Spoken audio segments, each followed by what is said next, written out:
आकाशवाणी गोरखपुर से क्षेत्रीय समाचार।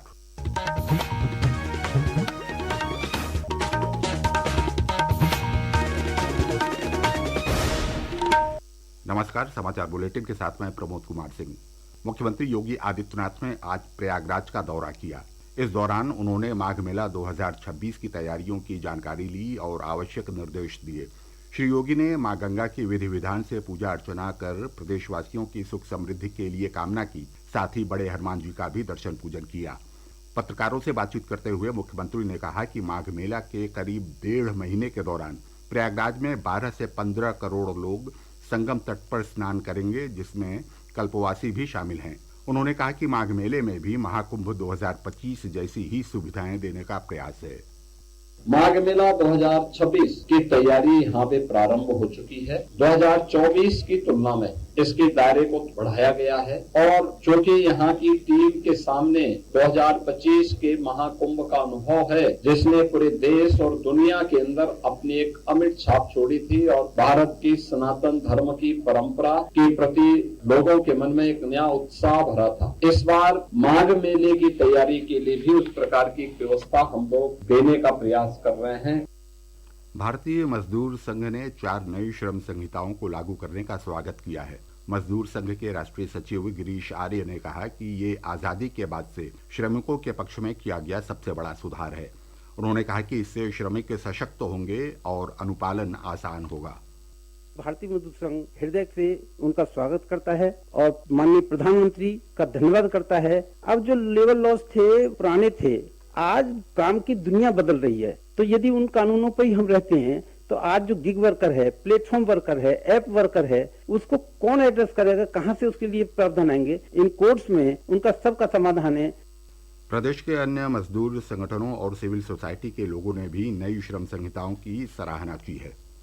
केंद्रीय विज्ञान एवं प्रौद्योगिकी राज्य मंत्री स्वतंत्र प्रभार डॉक्टर जितेंद्र सिंह ने आज लखनऊ में 26वें अंतर्राष्ट्रीय न्यायाधीश सम्मेलन में हिस्सा लिया। इस अवसर पर उन्होंने कहा कि आने वाले समय में भारत का अंतरिक्ष क्षेत्र अर्थव्यवस्था में महत्वपूर्ण भूमिका निभाएगा। अयोध्या में 25 नवंबर को प्रधानमंत्री नरेंद्र मोदी की मौजूदगी में होने वाले ध्वजारोहण समारोह को देखते हुए सजावट का काम जारी है। प्रदेश सरकार में उद्यान मंत्री दिनेश प्रताप सिंह ने आज अयोध्या पहुंचकर सजावट से जुड़ी तैयारियों का निरीक्षण किया। उन्होंने बताया कि अयोध्या को पौधों और फूलों से सजाया जा रहा है ताकि कार्यक्रम को भव्य स्वरूप दिया जा सके। वाराणसी में अगले माह 18 और 19 दिसंबर को international tourism and hospitality expo 2025 का आयोजन किया जाएगा। ये जानकारी आज इंडियन इंडस्ट्रीज एसोसिएशन IIA के राष्ट्रीय उपाध्यक्ष आर चौधरी ने दी। उन्होंने बताया कि एक्सपो का आयोजन IIA और इन्वेस्ट यूपी द्वारा साथ मिलकर किया जा रहा है। नरेंद्र मोदी सरकार द्वारा विभिन्न क्षेत्रों में वस्तु और सेवा कर GST दर घटाने के बाद 22 सितंबर से GST बचत उत्सव शुरू किया गया। इससे देश भर के नागरिकों को लाभ हो रहा है। एक रिपोर्ट।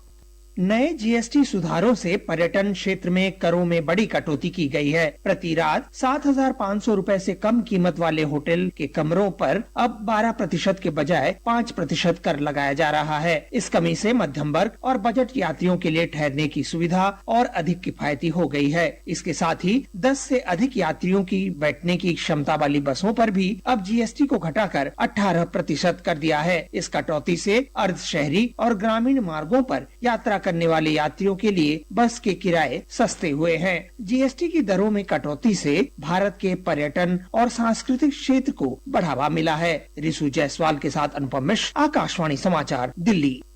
गोवा के पणजी में 56वें भारतीय अंतर्राष्ट्रीय फिल्म महोत्सव में सितारों की चमक बरकरार है। महोत्सव के तीसरे दिन भी फिल्म स्क्रीनिंग और मास्टर क्लासेस से लेकर उभरते फिल्मी सितारों के साथ विशेष बातचीत तक सिने प्रेमियों का मनोरंजन जारी रहा। फिल्म महोत्सव के तहत केंद्रीय संचार ब्यूरो देश भर के 16 राज्यों की लोक कला प्रस्तुतियां भी इफ्फी स्थल पर लेकर पहुंचा है। जौनपुर के जिला निर्वाचन अधिकारी डॉक्टर दिनेश चंद्र ने आज खंड विकास अधिकारी सिकरारा के कार्यालय का आकस्मिक निरीक्षण कर विशेष गहन पुनरीक्षण SIR की प्रगति की समीक्षा की। उन्होंने अभियान में डिजिटलाइजेशन से जुड़ी तकनीकी समस्याओं की जानकारी ली और उनके समाधान के भी निर्देश दिए। इसके साथ ही समाचार समाप्त हुए। नमस्कार। है।